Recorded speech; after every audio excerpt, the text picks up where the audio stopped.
It's the worst single-plane disaster in American commercial aviation history.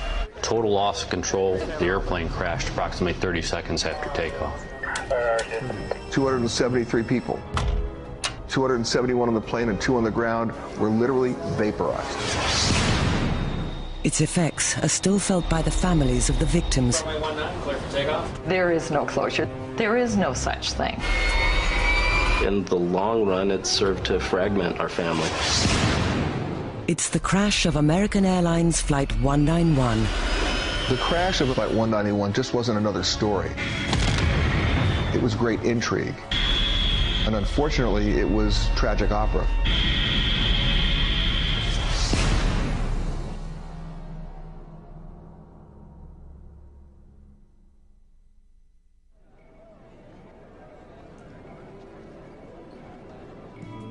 May 25th, 1979, 2:45 p.m.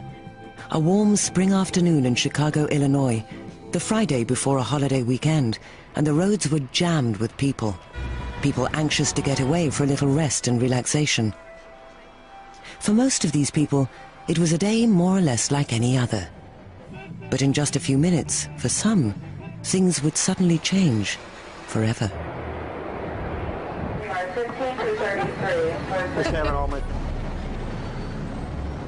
2:55 p.m., O'Hare International Airport.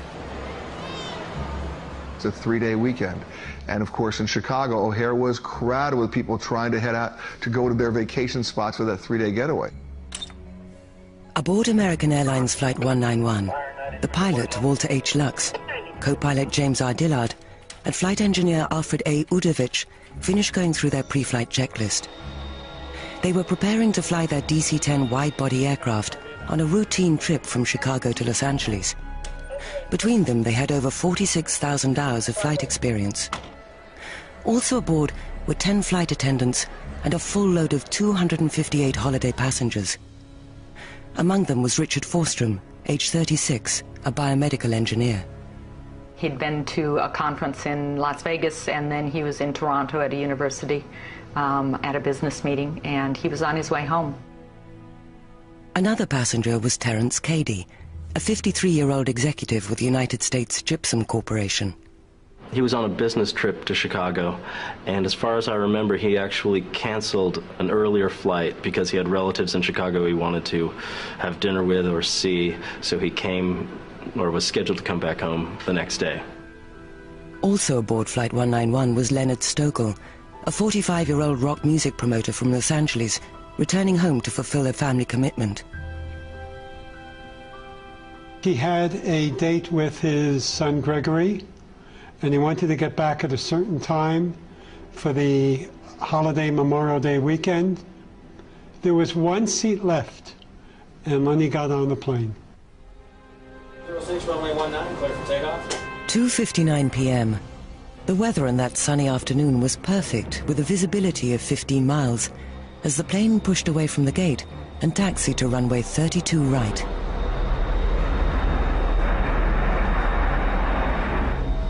At 14, confirm heading 170, clear for takeoff. 3:02 p.m.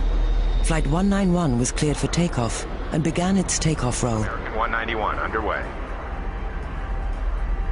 Just as the plane lifted off, the huge engine and its attaching pylon assembly, which was slung under the left wing, lurched and broke free. It came over the top of the wing and landed onto the runway. As it did that, it took out part of the leading edge of the wing, about a 3-foot section. The flight crew didn't know that they actually lost or the engine separated from the airplane. They just knew that they had an engine failure. In the cockpit, the voice recorder picked up a single word, "Damn," and then went dead. In the control tower, the air traffic controller saw it all.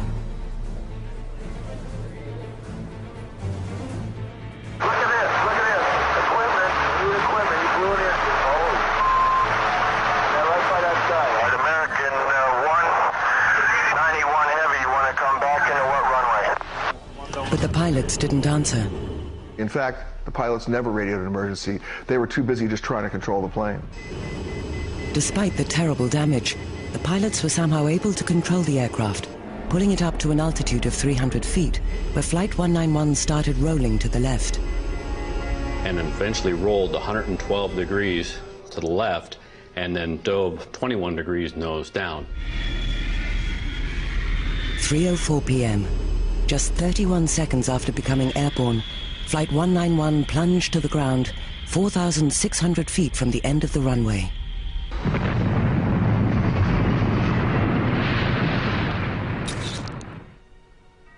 An eyewitness to the event took these heart-stopping photographs.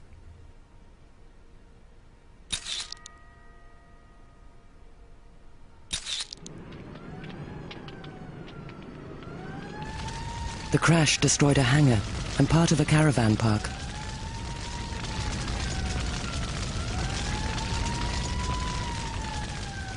It was an inferno.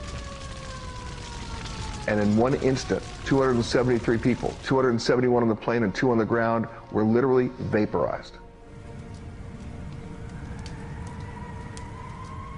It was the largest loss of life in a single plane accident in US history.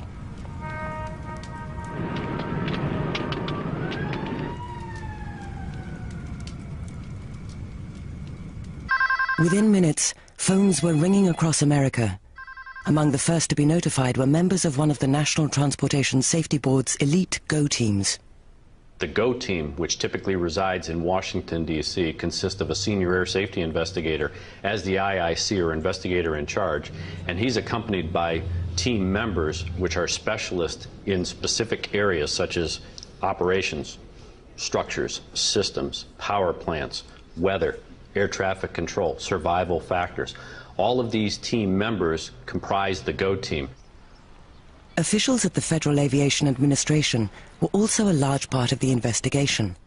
Charles Foster was the FAA's Associate Administrator for Aviation Standards at the time, attending a conference in Montreal. It was about 4:30 in the afternoon, and a secretary in the U.S. office there came down and had me a slip of paper.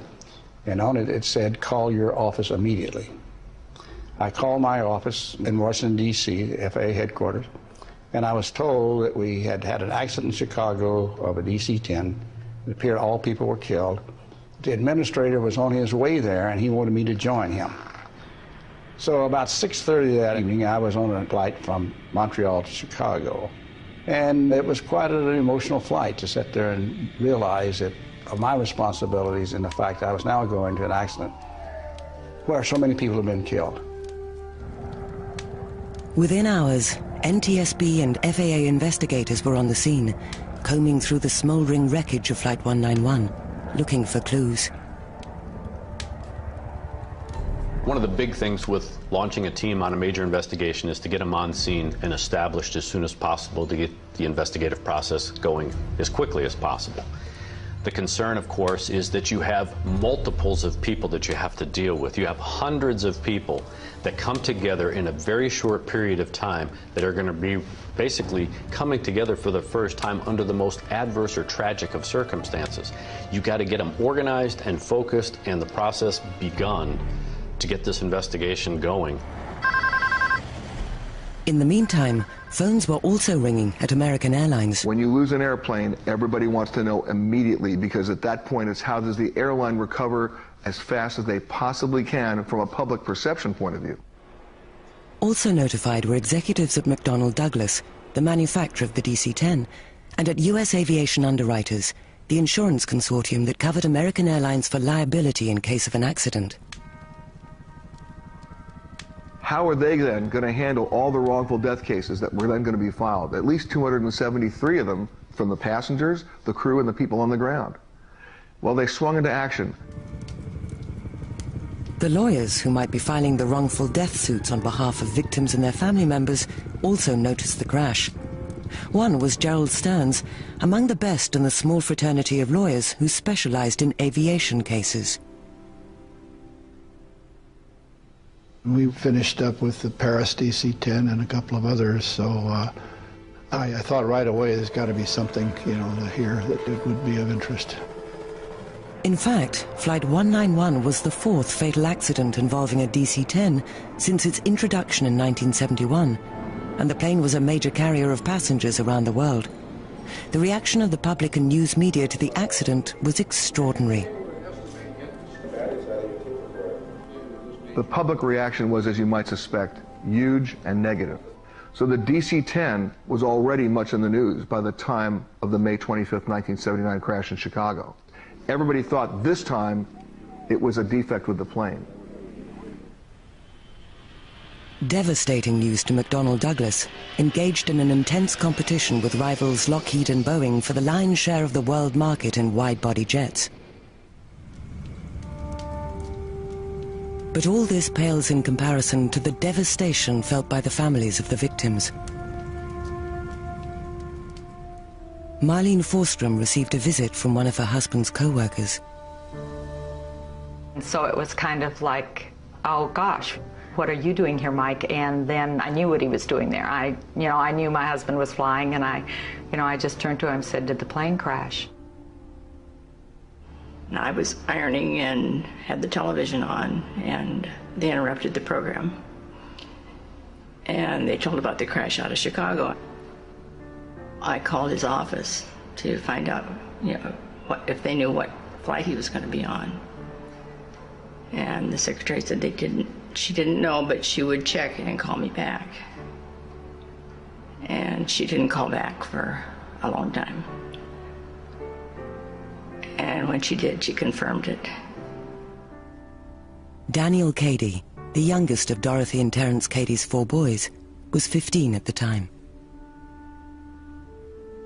It was my dad's birthday, and I walked into the house, and it's a very odd scene because on one side of the house there were presents for my dad's birthday, and on the other side of the house was a set of grieving people, and of course it's just surreal. Look at, they wrote on every page. For Stanley Stokel, the call he received from Leonard's girlfriend to tell him of his brother's death was tragically familiar. 17 years before, he had received a similar call. My parents were coming out to visit us from New York on March 1st, 1962, and they were on American Airlines Flight 1. And that plane took off, turned over, and crashed into Jamaica Bay, killing all 94 people on board that plane. While the families of those on Flight 191 tried to absorb their shock and grief, the pressure on the key players in the investigation began to mount. You had an airline that was trying to win the battle on the transcon routes in the United States. You had a manufacturer involved in a heated battle to win the wide-body construction race against Lockheed and Boeing. All of these combined, and it didn't go away. With questions about the safety of the DC-10 looming, investigators with the FAA and NTSB also felt the heat, which was building in intensity. There's the bolt. There's a nut still attached to part of the bolt. This is the traction nut.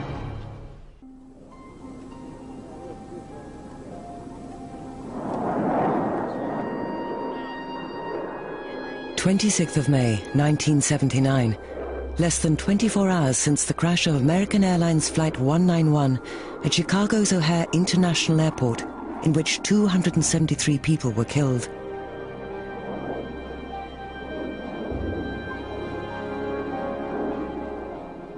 As the investigation pressed forward, the media spotlight intensified on the crash. Due to the magnitude of the disaster, the investigation team eventually included well over 100 people from the NTSB, the FAA, and private industry, including American Airlines and McDonnell Douglas. These groups were also represented on the NTSB GO team dispatched to the scene. At the airline, of course, they're part of that GO team. The engine manufacturer, they're part of the GO team. The actual airplane manufacturer, they're part of the GO team.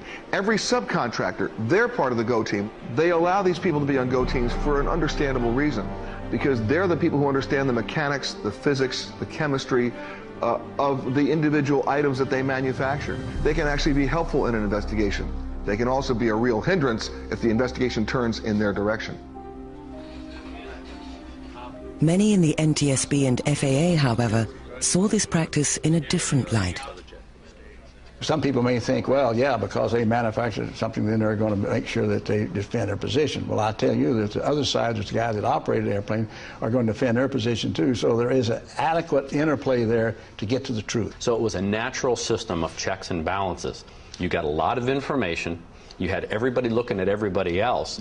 They would provide information that you may not normally get if you were trying to do that investigation by yourself.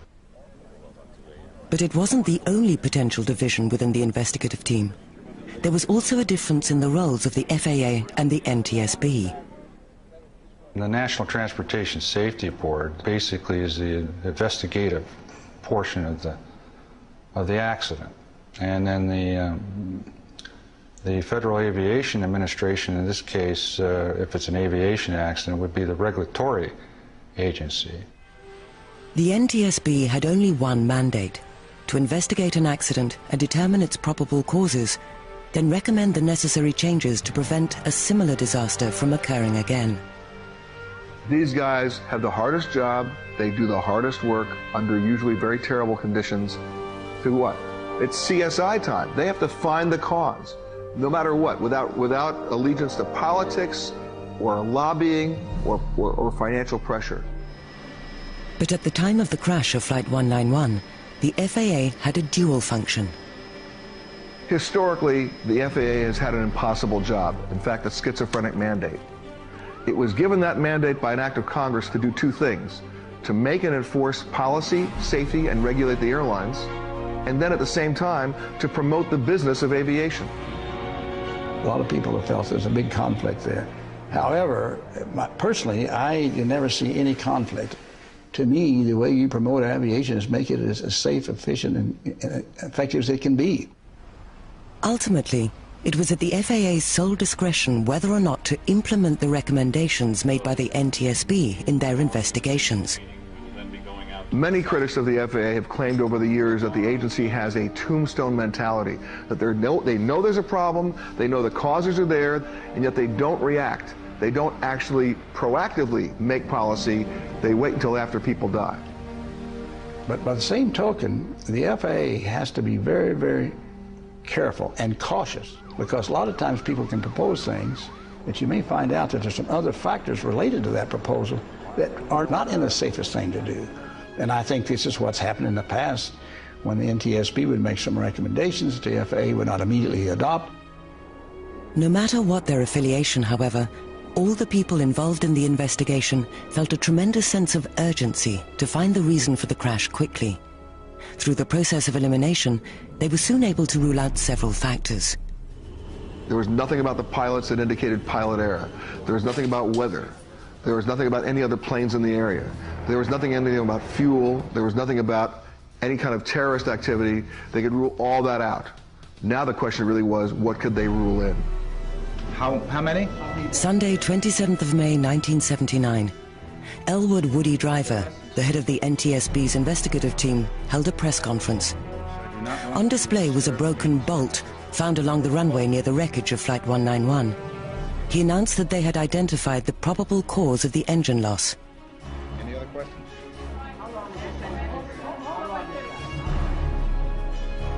It appeared that the major cause at that time was due to a bolt that was one of the critical elements attaching the pylon to the wing itself. And Woody indicated that this was what had actually caused the accident. Well, thank you very much.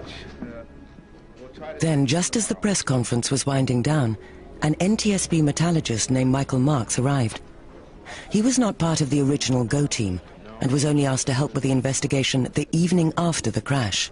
And I went into the auditorium and just went over to the table and sat down.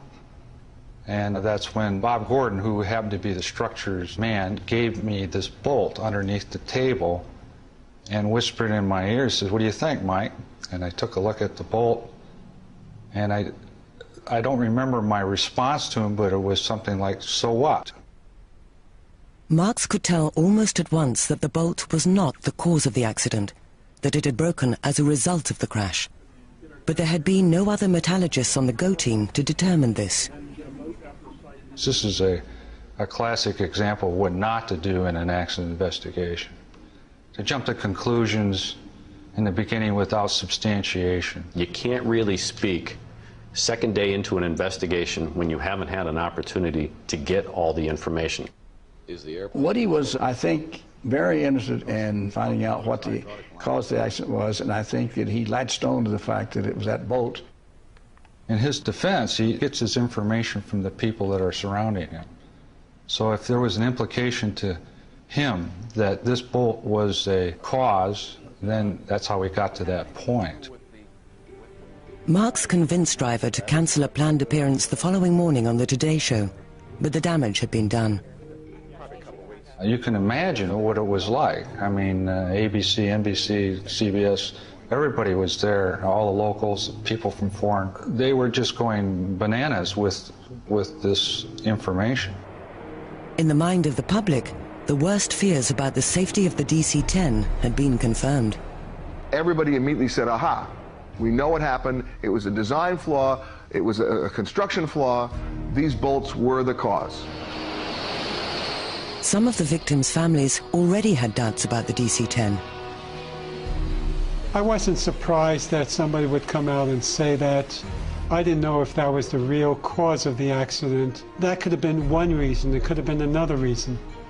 But I did hear about that, and I wasn't surprised. Others were hardly aware of the investigation, for understandable reasons. In my 15-year-old world, how it unfolded was something that, it's not that it didn't concern me, but I really didn't understand it. All I knew is that something horrible had happened, and we were simply waiting to see what the result would be. It didn't matter. You know, he was dead. So, you know, why it crashed and what caused it is interesting, but it wasn't going to bring him back. Meanwhile, on the 28th of May 1979, the FAA ordered a fleet-wide inspection on all DC-10 pylon attachment bolts. We're concerned about, was the bolt properly installed? Was it not properly put on the bolt? Was it properly secured and so forth? As the inspections of the pylon attachment bolts continued, engineers at McDonnell Douglas pored over the blueprints of the DC-10, desperately trying to prove that it wasn't the bolt or any other flaw in the design of the plane that led to the accident. Despite the focus on McDonnell Douglas, another internal investigation was also being conducted at American Airlines. Donald Lloyd Jones, American's senior vice president of operations, ordered a report on the airline's maintenance practices, including those used on the crashed DC-10. The search took American's investigators to the company's main maintenance facility in Tulsa, Oklahoma. In this case, the report that was asked for by Donald Lloyd Jones at American Airlines was done by a man named Mac Eastburn. What happened to the Eastburn report became one of the most explosively controversial aspects of the entire investigation.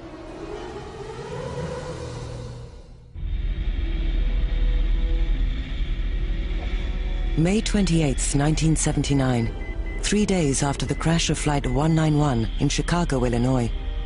As the investigation into the causes of the disaster continued, American Airlines financial officer John Salvaggio was in a warehouse outside New York doing some digging of his own into the immediate cost of the crash to the airline.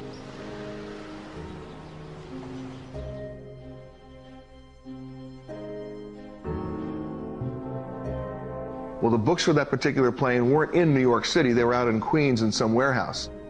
So John Salvaggio is pulling the numbers on the books. They're looking at all the financial variables here as to how much they lost in the actual loss of this airplane. And they came up with a couple of totals and they said, wait a minute, there's something wrong here with these numbers. Let's run them again. They ran them again. They ran them a third time. They could not believe what they were reading. But you know what? The numbers didn't lie. And the chairman of the board said, well, how bad is it? Salvaggio told his boss that incredibly, American Airlines had actually made a $25 million profit as a direct result of the crash. It happened because they had the plane insured for full replacement value. Within 72 hours of the crash of Flight 191, executives at American Airlines received a check from their insurance company for nearly $15 million to cover the loss of the DC-10. Due to the effects of inflation, this was nearly twice what they had paid for the plane in 1972. At almost the same time, U.S. aviation underwriters were taking action of another kind. They got the passenger manifest immediately from their client, the airline. And within 24 hours, letters were written to the victims' families. And each letter basically said the same thing. We want to share our sympathy. We lost people too. We're going to take care of everything for you. Don't hire an attorney. Of course, we felt they were extremely misleading for a whole lot of reasons. Basically, what that letter is doing, it's giving legal advice to a potential adversary, and it's also practicing law without a license, and we thought it was improper. And we actually took them on in the federal court in Boston. I tried to get a restraining order from the multi-district judges to stop this letter from going out, but they turned me down. Among those who received this letter was the family of Leonard Stokel. Lauren and Gregory did receive a letter stating that American Airlines would take care of you. You don't have to go to an attorney. But for the Stokels, the promising words in USAU's letter rang hollow because of another letter they'd received 17 years earlier in the wake of the 1962 crash that killed Stanley and Leonard's parents. It was almost the exact same letter.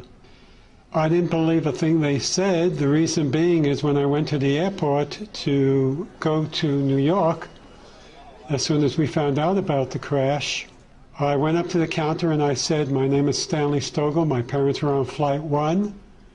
And they said I would have to pay for my ticket. And I said, "What?"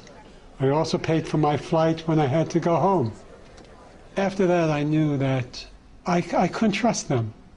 So I had to turn it over to the attorneys and let them handle it. Tuesday, 29th of May, the first business day after the crash, the Stokels' lawyers filed the first of what ultimately became scores of lawsuits against American Airlines and McDonnell Douglas. Of course, obviously the families need time to react, but I would say within a month or so we started getting inquiries. My brother, who lived in San Francisco area, was in business, and he called me and said he knew an attorney who specialized in this field, and he recommended him to me. And so I called him, and he came down, talked to us, and that's how we got started. While the legal system was gearing up, metallurgist Michael Marks of the NTSB was moving forward with his part of the investigation. Ironically, the continuing media attention on the broken pylon attachment bolt actually helped Marks in his search for the true cause of the accident. It was a blessing in disguise to me because the focus was no longer directly on me or on any other part of the investigation. So the news media would leave me alone. In this case, I was able then to look at other components. Sifting through the wreckage, Marks turned his focus to the pylon of the left engine. I could see a suspicious fracture that was in the back of the pylon. It was puzzling. It had an area in there that had what appeared to be very high-stress type of fatigue cracking, and it had an overstress fracture, and it didn't make a lot of sense. The crack itself was in the rear bulkhead of the pylon, the same place where the broken bolt that Woody Driver displayed during his press conference came from. So Marks took the bulkhead and heads to the NTSB Metallurgy Lab in Washington, D.C. At American Airlines, almost 36 hours had passed since Senior Vice President of Operations Donald Lloyd Jones ordered the internal investigation into the maintenance history of Flight 191. He read the written report of the investigation, called the Eastburn Report, and was shocked by its contents. The report was so potentially devastating to American Airlines that on advice of the attorneys, American Airlines shredded the report. Chicago, Illinois, early June 1979, less than a week after the crash of Flight 191 at O'Hare International Airport. lawyers for American Airlines and McDonnell Douglas started gearing up for a major showdown. They were preparing to do battle over who should pay the greater part of the settlements in the Flight 191 lawsuits.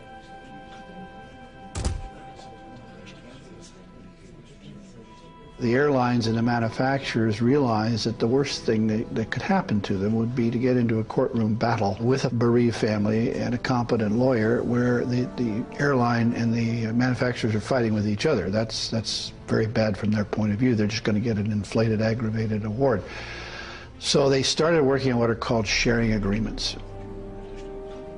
But initially, American Airlines refused to participate in a sharing agreement with McDonnell Douglas, demanding instead that McDonnell bear the entire cost of the settlements. However, as the dispute ground on, someone leaked word to McDonnell Douglas of the existence of the Eastburn Report. So McDonnell Douglas goes to federal court in Chicago, because that's where the crash happened, and subpoenas the Eastburn Report. American Airlines attorneys go up into court, and their first response is, "We don't know what you're talking about." McDonnell Douglas says, "What are you talking about? We know there's a report." American Airlines goes, "Well, we'd like to amend our position." See, there was a report, but now there is no report. And the judges said, "Excuse us? What happened to the report?" Well, it was destroyed. The judge ordered Donald Lloyd Jones, the American Airlines executive who commissioned the Eastburn Report, to testify under oath as to its contents. But lawyers for McDonnell Douglas also pursued another avenue. Knowing the report had something to do with maintenance done on Flight 191 just prior to its fatal flight, they hired private detectives in Tulsa, Oklahoma, the site of American's main maintenance facility. And they basically map out all over Tulsa and find out, okay, who did the engine change? What are their names? We want to talk to them. And they found them. Eventually, over 150 American Airlines employees were subpoenaed by McDonnell Douglas to give depositions in the case. One of them was a supervisor at Tulsa named Earl Russell Marshall. In the meantime, the families of those killed on Flight 191 were facing their own legal ordeal. As their lawsuits moved forward in the coming months, they confronted issues they never could have imagined. Well, it wasn't a happy time, that's for sure. I felt like we were on trial instead of the airlines, and I thought the airlines should have been on trial. This set of lawyers decided that their best way of pursuing the case was to show that my father was a bad father, that he was worthless. For example, they asked me questions about how involved my dad was in my life. I played Little League Baseball. How often did he come to the games? Was he enthusiastic about my baseball playing? They asked my mom questions about their sexual life and whether they were happy that way. What they were trying to prove as far as his worth as a financial provider, I don't know. But I think that they were also trying to show that he was not only a bad father, but he was a bad husband. So from the very beginning, as far as the lawsuit went, my part of it was trying to figure out what the value of his life was. I had to sit down and figure out how much we spent on dry cleaning, how much he spent on lunch, how much he spent on gas going to work and back, just how much of our family income was spent on him. And that's what the lawsuit was about. While the legal side of the case began to unfold, NTSB metallurgist Michael Marks was in his lab in Washington, D.C., carefully examining the cracked pylon bulkhead from Flight 191. Basically, you examine the fractures with microscopes. They have various types of microscopes. You have what we call a bench binocular microscope, a stereo microscope, and you look at these components underneath it. You can do other tests. At this particular time, that's mainly what was happening. The fractures were in a part of the bulkhead called the flange. This flange was fractured, and it showed evidence of a large 10-inch size fracture, and in very small areas, relatively speaking, of what appeared to be a higher stress fatigue zone, and that means it's repetitive stresses that are producing the fracture. those zones were only about 1.5 inches on each side. So we had a total fracture in that area that was about 13 inches. What's more, Marks could tell that something had produced the original fracture prior to the crash. Because of the stresses on the pylon during takeoff, the crack suddenly expanded, ripping open, causing the engine pylon assembly to tear away from the plane. The real puzzling part was, why do we have this fatigue, and why do we have this overstress? We got something here that basically is not explained by normal fracture mechanism, so it's got to be some kind of a fracture that occurs for some other reason. Well, my supervisors had some information that they suspected it might be maintenance related, so they went to Tulsa, Oklahoma. Both the NTSB investigation and the legal inquiry surrounding the crash of Flight 191 eventually converged on Tulsa. What was finally revealed there shocked the world of commercial aviation.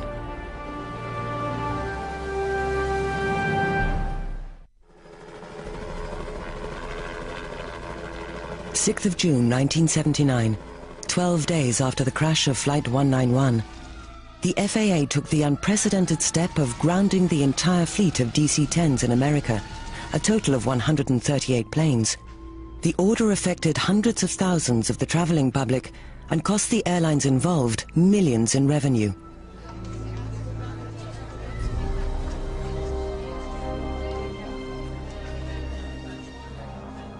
It had never happened before to an American fleet. Every DC-10 in this country, or any DC-10 trying to fly to the United States, could not do so. The economic impact was huge, and at McDonnell Douglas, it was devastating. Within days, they started losing order after order after order for new DC-10s. Every day the DC-10s were not flying, the cost and the pressure grew. It was a very dramatic action. We had a lot of questions, a lot of concerns about the grounding of the airplanes, why we did it. We had criticism from many sources. The process that led the FAA to take this monumental step was intense. A major factor was what was discovered in the days prior to the grounding at American Airlines maintenance facility in Tulsa, Oklahoma. During the first week of June, NTSB investigators searched through the maintenance records of the DC-10 that became Flight 191 and began to form a theory about what caused the crack in the pylon bulkhead. I remember getting a call that was on Saturday morning. Do you think that this could be the result of a maintenance operation, such as if you remove the engine or put the engine back on?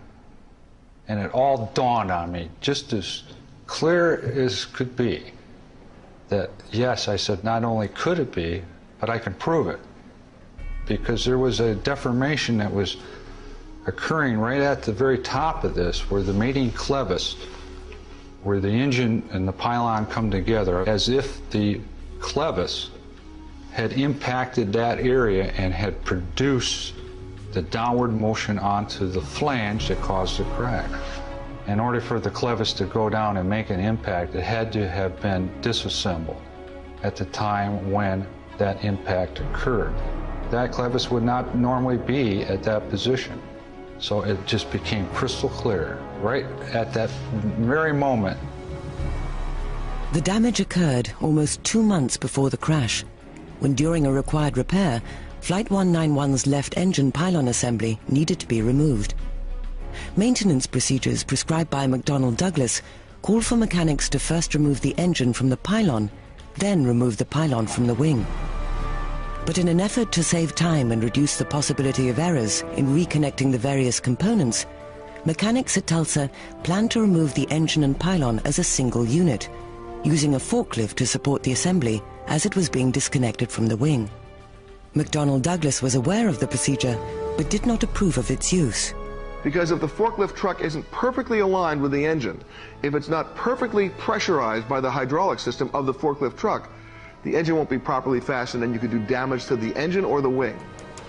However, since maintenance of an aircraft is the exclusive responsibility of an airline, McDonnell Douglas had no authority to stop the practice.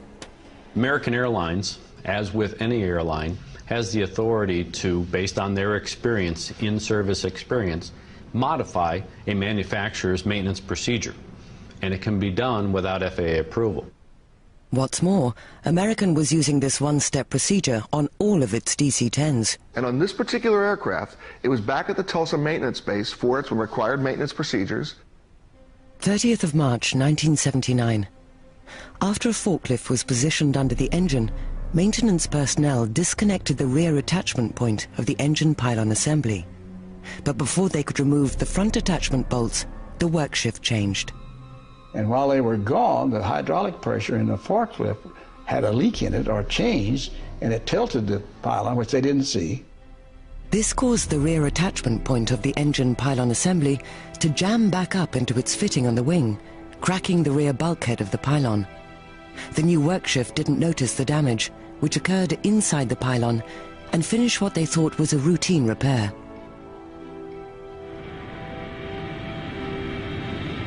During subsequent flights, the crack in the bulkhead expanded until that fateful day in Chicago when it completely ripped open, causing the engine pylon assembly to tear off the plane. But this wasn't the end of the story, for during the ensuing inquiry, investigators discovered that two other airlines, Continental and United, were also using a one-step engine pylon removal procedure, although United's methods employed an overhead crane instead of a forklift. The FAA ordered emergency inspections of those airlines' DC-10s. At first, the inspections found nothing out of the ordinary, but by now, there was another factor in the case. We had had a suit filed against the FAA by the Airline Passengers Association, recommending that we ground all the DC-10s. I was prepared to sign an affidavit the next day to send back to the judge stating that we had adequate precautions in place, that we were making the inspections, and that there was nothing wrong as far as safety of the aircraft. Foster also testified before a congressional committee, saying that as far as the FAA was concerned, the DC-10 was safe. In fact, on the way back to the FAA, I mentioned to my colleagues that I felt comfortable for the first time that we really had a handle on what was going on. About 9 o'clock that night, I get a call from one of the people in the FAA headquarters and told me we had a report from San Francisco that a DC-10 pylon had a crack in it, and it was an aircraft that had been previously inspected. I come into the office and say, I want to talk to the person who actually saw the crack. The United Airlines maintenance worker confirmed the existence of the crack and that it was major, but it was in a place that couldn't be checked easily. Then we got together in the headquarters there trying to decide, what do we do now? Here we were, we had a United Airlines problem we had not solved yet. We had a lawsuit from a judge. We could not go the next day. I certainly was not going to sign anything saying we knew what was going on DC-10s. I'd been up on the Hill and told the Congress that we had a good handle on it. And then we decided at that time, several of us, that we were going to have to ground the airplanes. After clearing the decision with the head of the FAA, Langhorne Bond, and Brock Adams, the Secretary of Transportation, who were both overseas at the time, Foster picked up the phone and began the process of grounding the DC-10. I called the president of the Douglas Aircraft Company. As I sat in my office, I looked up at the clock. It was 4:04 a.m. I'll never forget the minutes, actually, when I called, and told him that we were going to take some action. It took probably the most guts by a person in the FAA in the dark of the night to determine and decide that they were going to ground that airplane. There were so many influences, there was so much pressure both ways, by the NTSB to ground it, by the industry to keep it flying. It was a very weighty decision, and in the long run, I think it was the right decision that he made. Marlene Forstrom was aboard a DC-10 with her two small children, traveling to a memorial service for her husband Richard on the very day the planes were grounded. Angela Forstrom was 7 years old at the time. I remember being scared to fly, obviously because my father had just been killed in an airplane crash, and then being on this plane and it taking a really long time you know, that we were having to sit on this plane and not knowing what was going on, and then eventually getting the news that we were having to be taken off the plane because of the fact that it was a DC-10 and it was being grounded for safety reasons. And my mom got very emotional, and of course whenever I saw my mom cry, it immediately made me cry. So I remember just being really upset about having to get off the plane and having to kind of relive again this trauma and having to talk about it and experience it. I had people ask me about, you know, what in the world was I doing flying the DC-10 in the first place. And it was sort of like, it was the convenient time to fly. My husband was already dead. If that one crashed too, you know what, we'd be with him. For many of the other families of those killed aboard Flight 191, the revelations about the faulty maintenance practices on the DC-10 were devastating. When we found that out, we were absolutely taken back about the entire story. It hurt us. It was shocking to us. It was shoddy maintenance on Americans' part. I think it goes to the idea of accountability and cutting corners. You have a company and a culture, perhaps, that simply cut corners. And it had tragic, tragic results.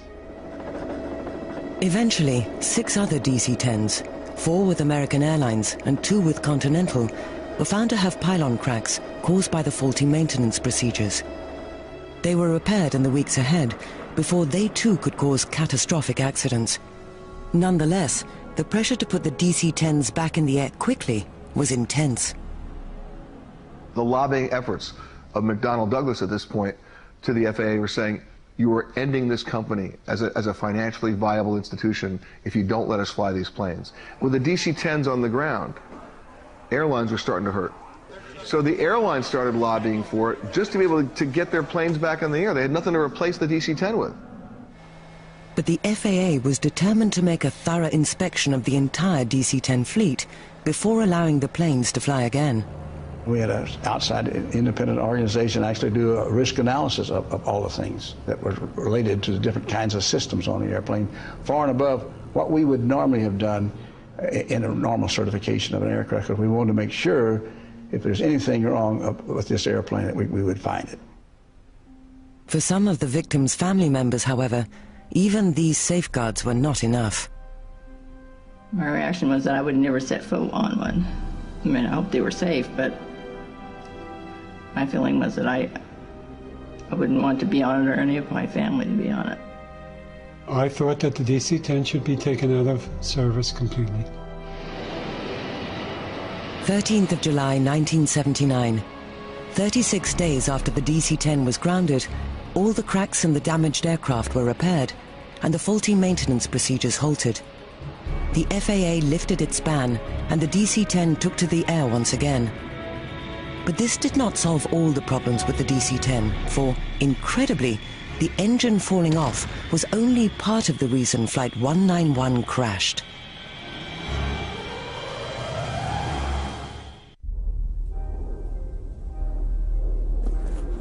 The investigation into the crash of Flight 191 on the 25th of May 1979 was one of the most difficult and heavily scrutinized ever undertaken by the FAA and NTSB.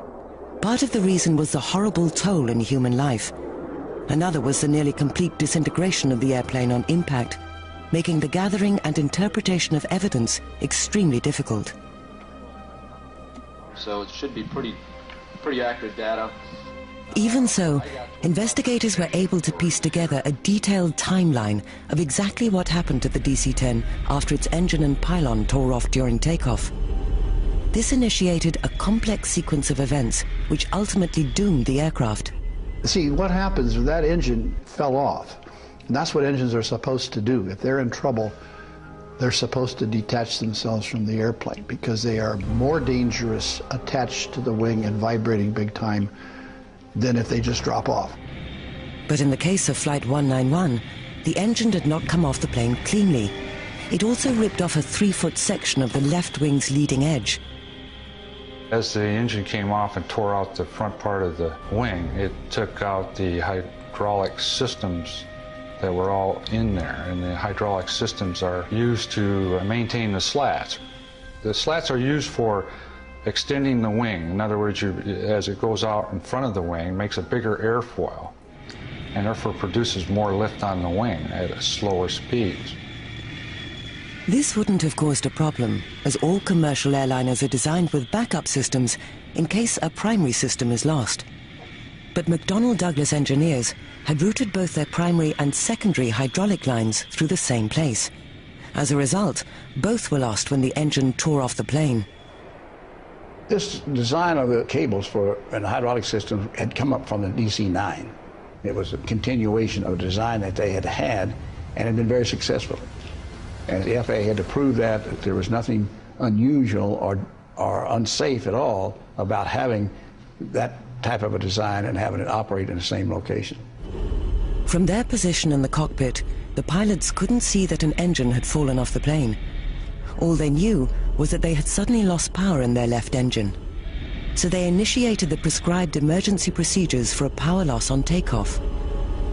Another problem was that the engine loss had cut a crucial portion of the plane's electricity, which came from a generator driven by the engine. That it knocked out the pilot's flight instruments. And it so happened that the first officer was flying the airplane. Of critical importance was a device called a stick shaker. This actually makes the pilot's control stick shake when the plane is nearing a stall, which is a condition where the wings lack the lift to keep the plane in the air. Although the co-pilot's instruments were functional, he lacked a stick shaker. At that time, when the airplane was manufactured, it was a customer option to have it mounted on the first officer's side. American Airlines didn't exercise that option, so the stick shaker only resided on the captain's control column. Despite the severity of the problem, the co-pilot, James Dillard, performed perfectly, flying the plane exactly as the emergency engine-out procedures dictated. One of these required him to fly the plane at takeoff speed, called V2. And that's the speed that you fly at if you lose an engine, to give you the best climb rate to miss any obstacles near the airport. And the procedures always, up to that time, was that once you lose an engine on takeoff, you go to V2 speed. So as the crew took off and they knew they had a problem, their immediate reaction was to go to V2 speed. And it so happened that they were above V2 speed at that time. Dillard pulled the nose up, causing the speed of the plane to reduce slightly to V2. But what he didn't know was that as the plane climbed, the hydraulic fluid in the left wing was slowly bleeding off. And as a result of that, the pressure to keep the slats out was lost. This caused the slats on the left wing to retract. So you lost essentially some part of your wing. And as such, what happens is that you lose lifting power. So you have to go faster to maintain the lift. As the left wing lost lift, it began to dip, nearing the threshold of a stall. And so now the stall speed of that wing had changed compared to the stall speed on the right wing. So as they went from the speed they had down to V2 speed, they went through that to that stall speed of a wing with the slat in, and so the left wing stalled. Normally, the pilot would be warned of this through his stick shaker.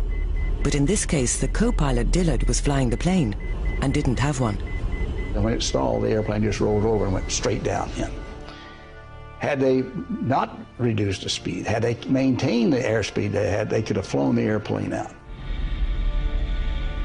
But with the power to many of their instruments cut off by the engine loss, First Officer James R. Dillard and Captain Walter H. Lux had no way of knowing their plane was entering a stall until it was too late. Had the pilot been able to get the stick shaker and stall warning, he would have probably pushed the nose over, and before it ever slowed up to the point that he was going to lose the lift on the left wing.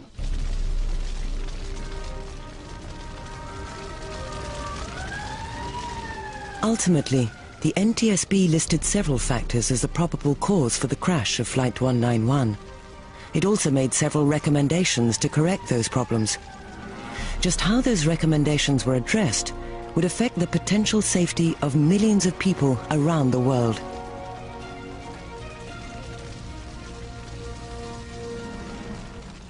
We were extraordinarily 21st of December 1979. Nearly 7 months after the worst single-plane disaster in U.S. aviation history, the crash of Flight 191 at Chicago's O'Hare International Airport, the National Transportation Safety Board released its final report on the accident. Among the causes it cited were improper maintenance procedures, which led to the failure of the plane's pylon structure, the vulnerability of the DC-10's leading edge slat system to catastrophic damage, and the inadequacy of the engine-out takeoff procedures used during the emergency. One of the contributing factors was the FAA's lack of oversight and ability to identify and report deficiencies from maintenance actions that could cause or contribute to the failure of a component part and lead to an accident. The NTSB proposed numerous changes to correct these problems. Virtually all of them were adopted by the FAA, which had final authority over whether or not to implement the NTSB's recommendations. But one thing that neither the NTSB nor the FAA proposed were any design changes to the hydraulic system or the wing slats on the DC-10. Citing the extraordinarily small chance of a similar accident ever occurring again, and the controllability of the aircraft even without wing slat hydraulics, as long as it was kept above stalling speed, the FAA instead mandated other modifications. We changed immediately the requirement that you go to V2 speed, stating that if you're above V2 speed, you stay there, up to 10 knots over V2 speed. Another change was in the stall warning system of the DC-10. After this accident, it was required to have a stick shaker installed on both control columns, and that stick shaker had to be independent of each other. That is, a total different electrical system would operate them independently. So in the event of the loss of one electrical system, the electrical system on the number 2 side or the good side would still be able to fire the stall warning system. However, since the FAA's authority only extended to America, all it could do was advise foreign carriers of these recommendations. Nevertheless, officials believe that all foreign-operated DC-10s have been fitted with the new equipment. As far as the compliance with airworthiness directives that the FAA put out dealing with things that came out of the accident of the DC-10, obviously we're all complied with any aircraft that's on the U.S. registry, and I feel confident that same applied to DC-10s operated on foreign registries. 25th of March 1981, almost 2 years after the crash of Flight 191, Earl Russell Marshall, one of the American Airlines maintenance personnel subpoenaed by McDonnell Douglas in their dispute with American over who would pay the bulk of the wrongful death settlements, was scheduled to give his deposition in the case the following day. His wife finds this guy slumped in his car, in their garage, dead at the wheel. The coroner ruled it as carbon monoxide poisoning, suicide. Ironically, it was that point that motivated American Airlines to then call the McDonnell Douglas lawyers and say, okay, let's now share liability in these cases. McDonnell Douglas then ceased its pressure to see what was in the Eastburn report, and the whole issue was quietly dropped. Its specific contents are still secret.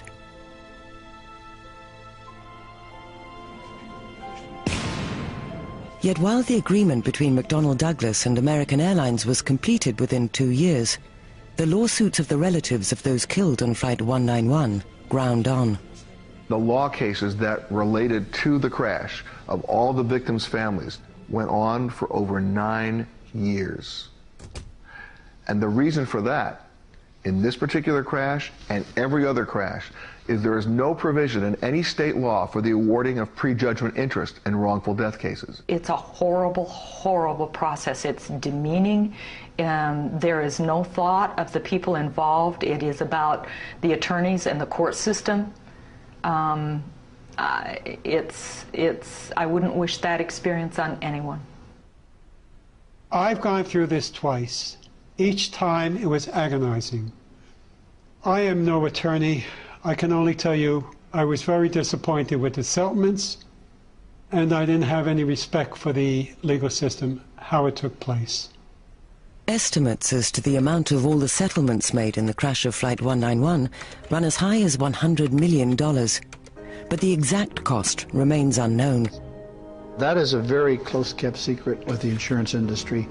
You have to understand how the insurance works with paying these cases off. The last thing they want is for it to get out to the general public what they have paid to settle certain cases. While American Airlines was shielded from direct liability by its insurance carrier, the consequences for McDonnell Douglas were devastating. Orders for the DC-10 dried up almost immediately after the crash and never returned to pre-crash levels. As the orders dropped down, the assembly line slowed down, McDonnell Douglas had nothing left to do except to make another version of the DC-10 called the MD-11, which was not successful. They tried to extend the fuselage of the DC-9 with the MD-80, 81, 82, 83, 87. But by that time, they just couldn't compete anymore. And they ended up basically being bought out, being absorbed by Boeing.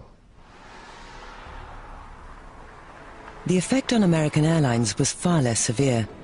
The FAA fined the airline $500,000 for improper maintenance, a huge amount in 1979, and business was understandably slow in the months immediately following the crash. But it came back strong, and today American is still one of the most successful airlines in the world. The DC-10 is still flying today, carrying freight in America and passengers overseas. After the problems that plagued the aircraft during the early years of its service, since the crash of Flight 191 in 1979, it has a generally excellent safety record. The best way to characterize any aircraft that has an in-service use is that it's like wine. They get better with age. Why? Because we get a better understanding of the airplane. We identify the deficiencies, we correct them. So over that period of time, the airplane becomes better. 25th of May 2004 marked the 25th anniversary of the crash of Flight 191. But for the families of the victims, even the passage of a quarter of a century has done little to dim their memories. There is no closure. There is no such thing. You know, it's probably the worst used phrase in the world today. You know, it never hurts less, it just hurts less often. For a short period of time, it brought our larger extended family together, but I think in the long run, it served to fragment our family. My brothers literally moved all over the world, whether to escape or to find something, I don't know. We loved Lenny. We miss him. He had a great career going, and it ended abruptly. I feel terrible for his children. Gregory was 13 years old, and look what he had to look forward to. No father, who he loved dearly. I have the same thoughts I have every 25th of May. The fact that it was his birthday always reinforces the date for me, of course. It was life-changing. It was devastating. I lost so much because my children lost their father, and they lost their mother for a while.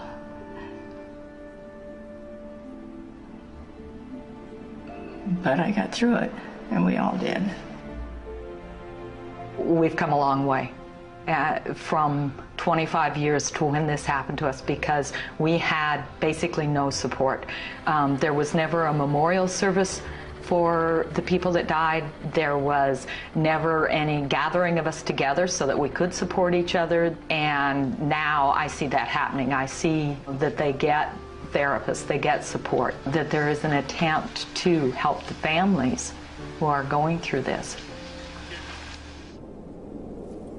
Despite the crash of Flight 191, air travel in 1979 was the most reliable form of transportation available. It still is today. Commercial aviation remains incredibly safe. We had one period in this country where we went for 13 million takeoffs and landings without a single fatality. I challenge any other industry to match that standard. It's amazing. There is 3 holes out. Among the reasons for this extraordinary safety record are the improvements made because of Flight 191. One of the things about accident investigation is, one, you have the tragedy. We have typically a large loss of life. That is the tragic side of accident investigation and airplane accidents. What we don't want them to do is to have died in vain. It is our responsibility as investigators and as an industry to identify what caused that accident so that we can prevent it from happening tomorrow.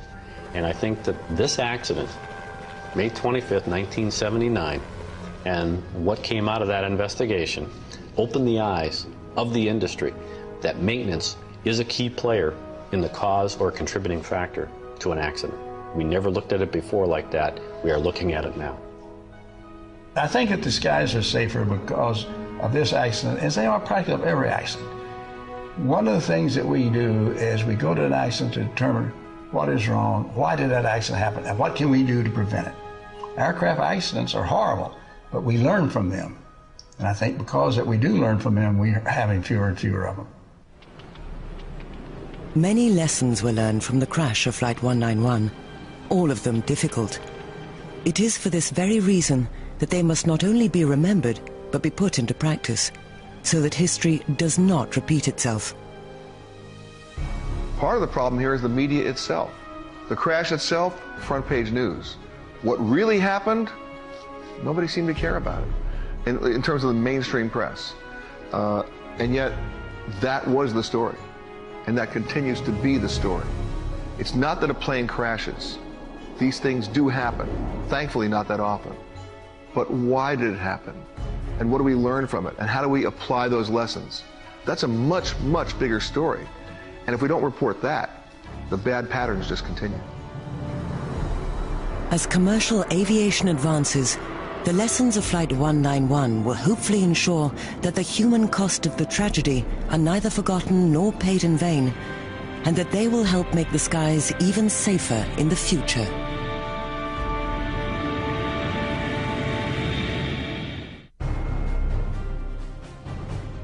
The series of disasters that struck the British Comet airliners in the 1950s, causing the passenger jets to break up in mid-flight, are revisited in a few minutes here on the History Channel.